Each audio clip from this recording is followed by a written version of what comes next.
Hi, this is Hưng coming back, and today in this video I'm going to teach you a strategy that will help you save tons of time in learning your second language. It will bring you a bigger picture about your learning process and help you realize where you're stuck in and what you need to do to make a really powerful leap. Now, most language learners go through a learning curve like this. Let me draw it for you. So here is time, and here is the level. You would feel dramatic change when you just start learning from the beginning level. Okay?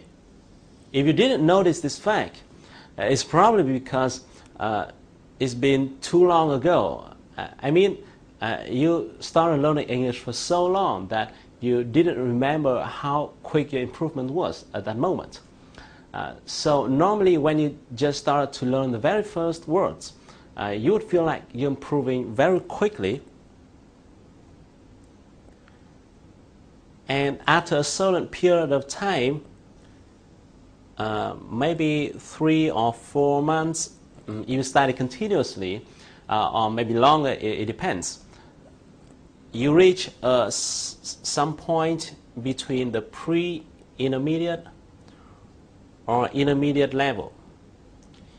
If you are not familiar with these types of level, just think about them as the B or C level in Vietnamese scale that we talk about every day. At this stage, you would probably be able to speak some simple sentences and will be able to understand a little bit when a native speaker says some greetings. But you'll almost have no clue when he speaks at his normal speed.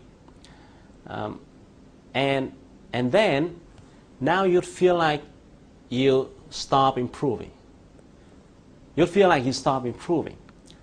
As the stage lasts for a certain period of time, most language learners will be discouraged and give up.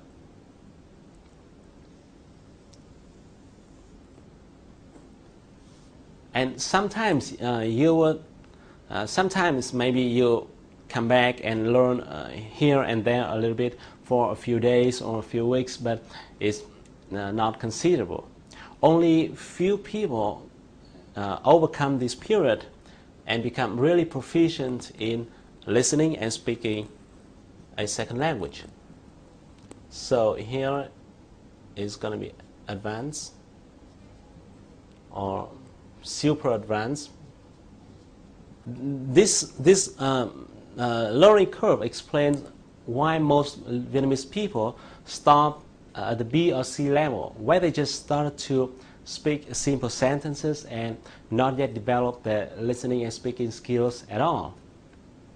If you are in this situation, in the coming part of this video, I'm going to share with you a strategy that will help you save tons amount of time in struggling with your second language without significant result. And there's an interesting thing here in which when I was studying people's learning processes, I found that most people who have already mastered their listening and speaking skills unconsciously apply this strategy. They're just unaware of it. So in the coming minutes, as I reveal my findings, you would find that it's unexpectedly simple, and then you would learn your second language with great confidence and excitement, just like you're on a long journey, and by the end of the road you saw the destination. By the way, this method is devoted to folks who are in this situation, which means those who have learned English for a certain period of time and have gone through all those basic reading stuff. If you just started out to learn the very first English words, then this one is not for you. Just go to some English center and finish your beginner level first.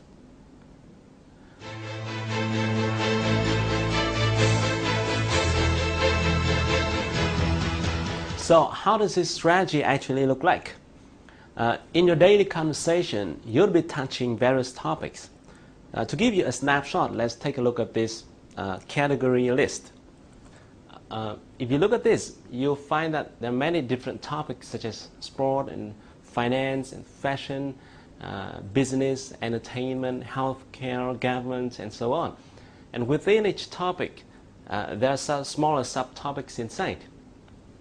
Now, if I draw a circle to illustrate a topic, then in terms of linguistics, there will be three main parts. The first part is what I call CRW, which stands for category-related words.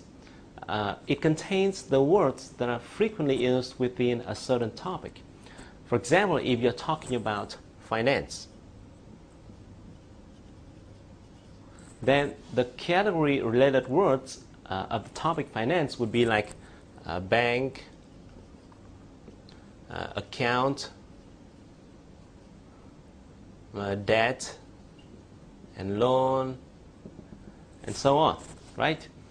The second part is what I call the CWP, which stands for common words and phrases. These are words and phrases that are used with the same high frequency within just any topic. For example, I and you, to do, to go, like, can, could, and all those common words. And the third part is what I call the CSG, which stands for common structures and phrases. That means the way words are put together to create meaningful sentences. As you change the topic, then this part will change. But the other two parts remain unchanged no matter what topic you're talking about, right? To give you a clearer view, let's take a look at the three following sentences. The first one, I'm going to go to the bank tomorrow. Second, I'm going to go to the cinema next Sunday.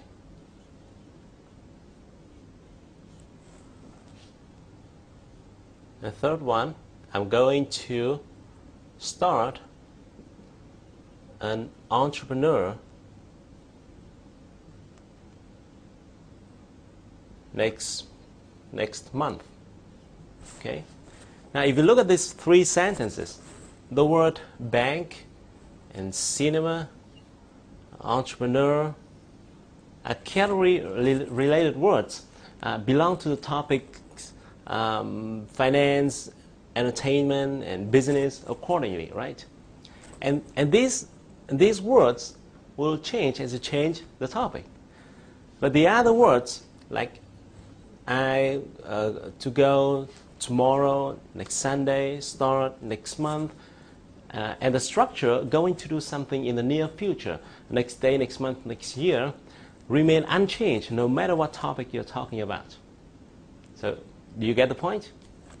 Now here's the formula. CWP plus CSG plus CRW equal speak fluently. Once a person can speak fluently about a certain topic, we can say that he has already mastered all three parts of the circle. However, here is what I found very interesting. If you have already mastered these two parts, then even if you don't know the words, the category-related words of the topic, you're still able to speak okay. That means if you miss this one, you're still able to speak okay, even though it might be a little bit time-consuming. For example, if a native speaker say, I'm going to go to the bank tomorrow, and you don't know the word bank, then you would ask him, what? Where are you going to go tomorrow? And he's going to answer, to the bank. And then you would ask, what do you mean by bank? And then he would say, bank is where people save their money. Then you'd be like, oh, I see. You get the point, and you get the point.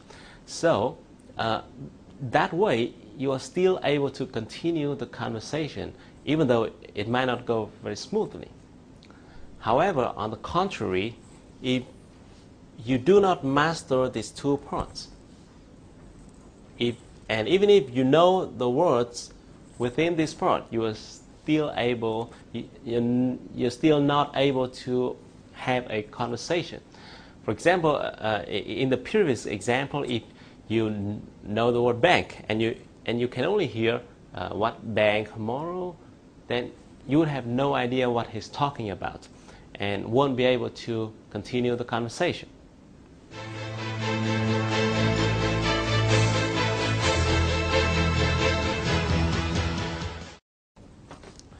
That's why I call these two parts the core zone that you've got to master if you want to speak English fluently. The mistake that most language learners make, and I did make this mistake before when I was studying English, is that we scatter our efforts on too many different topics. So we learn a little bit here, a little bit here, a little bit here, so and so. And doing that way, we may end up with learning quite a lot of vocabulary in many different topics, but we may not yet master this core zone. Even though you may have learned it, but not yet really mastered it, so you can really use it.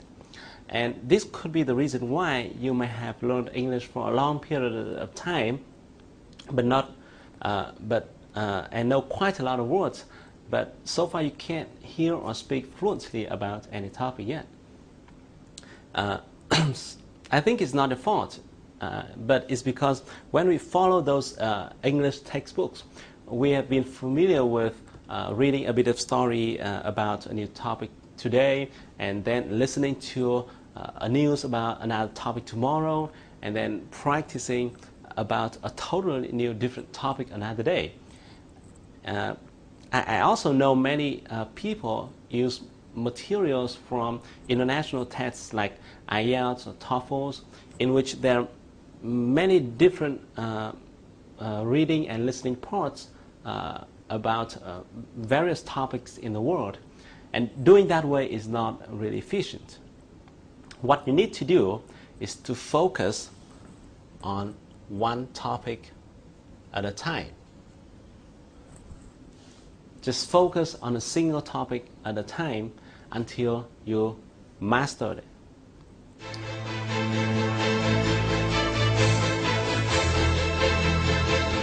Because as you read and write and listen and speak around one topic, and then you will quickly be familiar with the category-related words of that topic.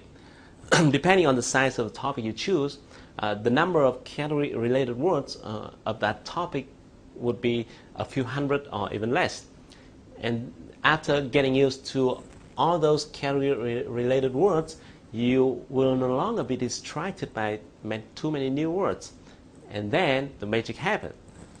You gradually fill up this core zone. And once this process is completed, you'll be able to hear and speak fluently about the topic you have learned. And then guess what? You'll be able to speak okay touching other topic, because you have already mastered the core zone.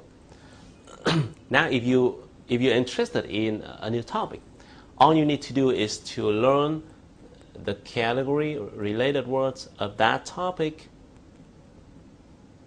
which is limited in numbers, and then it's going to be very quickly, because you already mastered this core zone, and all you need to do is to learn the category-related words of that topic. Then you will be able to speak and hear fluently about the new topic. So the key strategy here is very simple. Just focus on a single topic at a time until you master it and you can hear and speak fluently about it. So what topic should you be focusing on? Let's pick up a topic that you like it, or a topic that you have passion about it is the best, because it's going to be much easier for you to learn a topic if you love it and you know a lot about it. So how are you going to really put this strategy into action? Let's say you pick up the finance topic. Start reading finance and accounting textbooks. Read and listen to financial reports and news. Join finance forums spoken in English. Try writing financial reports yourself. Try doing presentation about finance topics. In short, just deploy any language learning tool that you have around the topic that you have chosen. If you try this strategy out in just a short period of time, maybe 1 or 2 months, continuously, you will see a dramatic change. Okay, maybe what I've been explaining in this video is kind of rambling because I have a tendency of going into the root cause of the problem. But what you need to do is very simple. Just pick up a topic that you love and you know a lot about. Focus on the topic with all of the language learning tools you have until you master it and be able to hear and speak fluently about it. So don't worry too much, just pick up one and get started. Okay, I hope you like this video and hope to see you soon. But until then, take action and do something, because if you want to shine tomorrow, you've got to sparkle today.